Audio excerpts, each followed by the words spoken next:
झींगे से मुतालिक पूरी डिटेल में बयान कर चुका हूं मैं। रसूलुल्लाह सल्लल्लाहु अलैहि वसल्लम ने इरशाद फरमाया, उहिल्लत लना मैततान अस्समकु वल जराद। कुरान से साफ पता चलता है कि हमारे लिए मुर्दार खाना जायज, बोलो भाई, नहीं है। ज़बह जानवर जो भी होगा ज़बह करके खाना पड़ेगा, मुर्दार हराम है।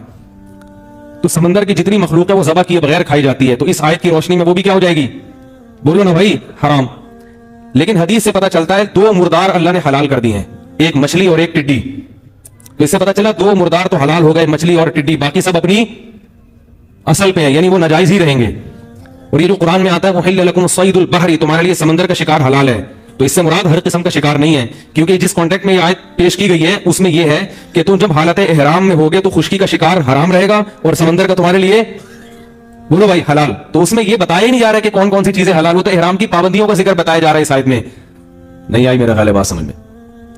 तो इसलिए समंदर में जो मछली है, मछली, उसके बारे में हदीस है कि आप सल्लल्लाहु अलैहि वसल्लम ने फरमाया कि हमारे लिए दो मुर्दार हलाल है, दो मुर्दार, एक मछली और एक टिड्डी। पता चला बाकी मुर्दार अपनी असल पे जो कुरान में जिनका है कि हर किस्म का मुर्दार हलाल है। एक दलील तो ये। दूसरी दलील ये है कि रसूलुल्लाह सल्लल्लाहु अलैहि वसल्लम और सहाबा और ताबईन, हालांकि अरब एक जजीरा है, तीन तरफ से समंदर में ढका हुआ है, तो उनके पास तो बहुत ज्यादा, जो आप देखें बांग्लादेश समंदर में ढका हुआ है ना, तो बहुत ज्यादा समुद्री मखलूक खाई जाती है वहां पे। तो जो इंडोनेशिया, वहां समुद्री मखलूक बहुत, तो सहाबा कराम जो अरब में रहते थे वहां भी तीन तरफ क्या है, समंदर है। लेकिन हम देखते हैं किसी एक ज़ईफ रिवायत में भी नहीं मिलता कि किसी सहाबी ने या रसूलुल्लाह सल्लल्लाहु अलैहि वसल्लम ने या किसी ताबई ने, कोई सिका ताबी है, मछली के अलावा कोई चीज खाई हो उन्होंने।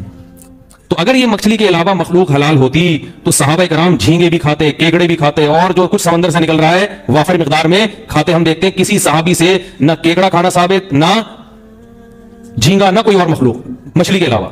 फिश खाई है मछली, चाहे बड़ी हो चाहे छोटी हो। तो इससे क्या पता चलता है, चाहे वेल मछली हो, मछली होना जरूरी है। अब हजरत मुफ्ती तकी उस्मानी साहब, जिनकी हम खाक के बराबर भी नहीं है, उनका फतवा अक्सर लोग नकल करते हैं कि वो झींगे को जायज कहते हैं। तो वो जिस बेस पे जायज कहते हैं वो बेस समझें। वो बेस ये है कि उनकी राय में झींगा मछली ही में दाखिल है। बात आ रही है समझ में? तो हजरत की जो शान है, हम तो उसकी खाक के बराबर भी नहीं है, लेकिन हजरत ही के लेवल के जो दूसरे उलमा हैं, जो हजरत मुफ्ती रशीद अहमद साहब थे या मौलाना यूसुफ जहांगीर साहब थे, मैं उनका जिक्र करूंगा। मैं अपनी बात तो, मैं तो छोटा मुंह, बड़ी बात हो जाएगी, इन बड़े उलमा के मुकाबले मेरी क्या हैसियत। तो ये जो दूसरे हजरात हैं ये कहते हैं कि झींगा को मछली की फहरिस्त में दाखिल करना, ये इसका इल्मी तहकीक से ताल्लुक नहीं है, इसका मेडिकल साइंस से ताल्लुक और मुशाहिदे से ताल्लुक है, यानी उर्फ से ताल्लुक होगा या मेडिकल साइंस। ये झींगा फिश में है या नहीं है? तो मेडिकल साइंस ये कहती है कि गधे को इंसान कह देना इतना अकल से बईद नहीं है जितना मेडिकली झींगे को मछली कह देना। ये मेडिकल साइंस की रूह से बिल्कुल अकल से, यानी उनकी रूह से बिल्कुल बईद। वो कहते हैं कि गधे के फिर भी बहुत से आज़ा इंसान के मुशाबे हैं, जबकि झींगा किसी भी एक भी चीज में मछली के मुशाबे नहीं है, सिवाय इसके कि वो भी पानी में ये भी पानी में, इसके अलावा कोई चीज झींगे की मछली से नहीं मिलती। तो मेडिकली अगर आप उर्फ को देखें, बात लोग कहते हैं उर्फ में इसको मछली कहा जाता है, उर्फ में इसको मछली कहा जाएगा मगर समझा नहीं जाता। उस उर्फ की वजह से एक चीज को दूसरी चीज में दाखिल किया जाता है जिस उर्फ की वजह से समझा भी जाए। कहने की बात है तो समुद्री घोड़ा भी है, उसको घोड़ा कहा जाता है, तो क्या उसको घोड़े के अहकाम जारी होंगे? एक समुद्र में मखलूक है जिसको समुद्री घोड़ा कहा जाता है, हालांकि वो वैसे ही कह दिया, उसको थोड़ी सी भी मुशाबहत। तो झींगे को मछली महज इस मुशाबहत में कह दिया कि वो भी किसमें रहती है, पानी में, लेकिन मछली उर्फ में लोग उसको समझते नहीं है। इसकी दलील क्या है? आप किसी से कहें कि मछली लेकर आओ, कभी भी झींगा उठा के नहीं लाएगा वो। अगर कोई कसम उठा ले कि अल्लाह की कसम मैं मछली नहीं खाऊंगा, तो झींगा खाने से उसकी कसम नहीं टूटेगी। लोग कहेंगे इसने कसम नहीं तोड़ी, इसने तो कहा था मछली नहीं खाऊंगा। बात मैं समझा पा रहा हूं? तो उर्फ में भी इसको फिश मछली नहीं कहा जाता और मेडिकली भी इसको मछली नहीं कहा जाता। बात आ रही समझ में? हमें याद है हम बचपन में जब जाया करते थे ना समुद्र के किनारे, मछली के शिकार का मुझे बहुत शौक था। अभी भी हो सकता है कोई शिकार पे जाए, अल्लाह ने चाहा तो। लोग कहेंगे बहुत ज्यादा फंटरगिरी शुरू हो गई है, उधर फिशिंग, उधर डाइविंग, उधर स्विमिंग और फिशिंग भी करेंगे भाई। ठीक है, अल्लाह तौफीक दे। यही तो हलाल लज्जतें तो यही है ना भाई। तुम तो कहते हैं हलाल तो हासिल करो ना, शादियां करो चार, किसने कहा आपको? तो जायज चीज पे अल्लाह ने पाबंदी करो अपनी जिम्मेदारी पे। फिशिंग में तो मजा है, चार में वो नहीं है, पिटोगे भी, ये भी बता दूं मैं। तो हुकूक भी है उनके, बराबरी भी है, सब चीजें। खैर, मैं भी सवाल का मौका दूंगा आपको। देखो मुझे याद है हम जाया करते थे ना बचपन में सैंड स्पिट पे, हॉक्स बे पे, तो वहां मछेरे लॉन्चिंग के जरिए मछलियां पकड़ के लाते थे।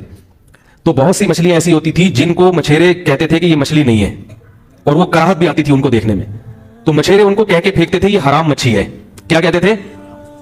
अब देखो, हालांकि जब मच्छी कह दिया तो हराम नहीं हुई ना, क्योंकि समुद्र की फिश तो क्या है, हलाल है। लेकिन असल में उनके पास इसके लिए कोई लफ्ज ही नहीं था, उनके पास कोई डिक्शनरी में कोई लफ्ज नहीं मिला, तो उन्होंने उसका नाम क्या दे दिया, हराम मच्छी। हालांकि उन्होंने किसी मुफ्ती ने नहीं बताया कि मछली है या नहीं है, ये हलाल है हराम। उनको लगा कि ये मछली नहीं है और अजीब सी उसमें कराहत, बू आ रही है, अजीब सी छिपकली जैसी उसकी शक्ल है, तो वो खुद ही बगैर यानी उसके तहकीक के, क्योंकि लुगत का एतबार तो फिर माहिरीन का होगा ना। तो मछेरे किसे मछली समझते हैं? मछेरे झींगा को मछली नहीं समझते, मछेरे हराम मच्छी को मच्छी नहीं समझते, हालांकि मच्छी से ताबीर करते हैं क्योंकि उनके पास इस लफ्ज के अलावा कोई दूसरा लफ्ज, बोलो भाई, है नहीं। मैं समझा पा रहा हूं अपनी बात? नहीं समझा पा रहा मेरा ख्याल। तो इस बेस पे हमारा फतवा यह है, हमारी राय यह है कि समंदर की सिर्फ मछली हलाल है।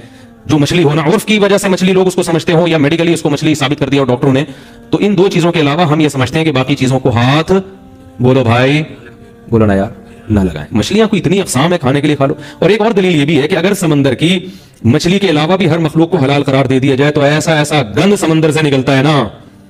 एक तरफ कुरान कह रहा है वयुहर्रिमु अलैहिमुल खबाइस, नबी तुम पर खबीस चीजों को हराम करने के लिए आए हैं, तो ऐसा ऐसा गंद निकलता है कि गोरा भी कहेगा ये हलाल नहीं हो सकता, तो आपको उसको भी हलाल करार देना पड़ेगा। और अगर आप उसको किसी दलील से हराम करार दोगे तो हम कहेंगे कि जब वो नाजायज है, हालांकि इस कुरान ने तो समंदर के शिकार को हलाल करार दिया है, तो उसमें जब ये समुद्री मेंढक भी हलाल हो जाएगा, फिर अगर समंदर का शिकार हलाल है कुरान की उस आयत की वजह से, हर किस्म का है, तो उसमें मेंढक भी दाखिल है, फिर उसको तो आप भी जायज नहीं कहोगे, ठीक है ना। तो इसलिए इस बारे में जो दलाइल हैं वो मेरे ख्याल में यही ज्यादा कवी हैं कि सिर्फ मछली खा सकते हैं, मछली के अलावा कुछ और नहीं खा सकते। लेकिन चूंकि हम मोतदिल लोग हैं, तंज नहीं करते, मैंने एक बयान में ये बात कही तो लोग कहते हैं वाह अभी यूं घूमो अभी उधर पैदल घूम रहा हूं, क्योंकि बाकी अइम्मा इकराम मुज्तहिदीन वो भी हमारे लिए काबिल एहतराम है, वो मछली के अलावा मखलूक को भी जायज करार देते हैं, झींगे को जायज करार देते हैं।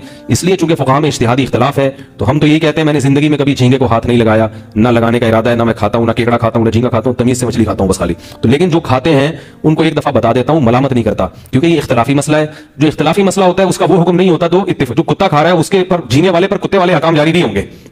कुत्ता भी हराम है मगर बिल इज्मा हराम है, सूअर भी हराम है मगर, बोलो भाई, बिल इज्मा हराम है। इसीलिए जब इख्तलाफ हो गया तो उसके लिए हम हल्का लफ्ज इस्तेमाल करते हैं, झींगे के लिए मकरूह है तहरीमी, कतई हराम नहीं कहते उसको, मकरूह कहते हैं, नापसंदीदा कहते हैं, तो हल्का लफ्ज थोड़ा इस्तेमाल किया इसलिए ना। और बांग्लादेश के लोग मुझे कहते हैं कि हम तो नहीं छोड़ते, तो वो कहते हैं हम तो खाएंगे, हम कहते हैं आप खाएं, क्योंकि इख्तलाफी चीज है, इत्तिफाकी नहीं है।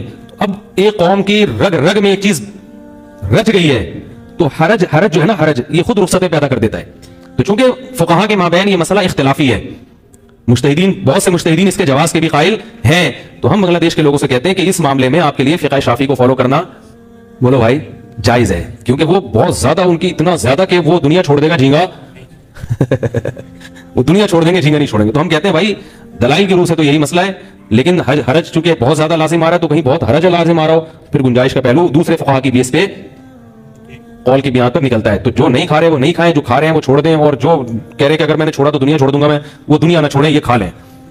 दुनिया छोड़ने से बेहतर है कि आप झींगा खा लें, इतना अगर आप वो हो रहे हैं, ना खाएं तो फिर भी अच्छा है। मैं तो ये कहूंगा ना खाएं।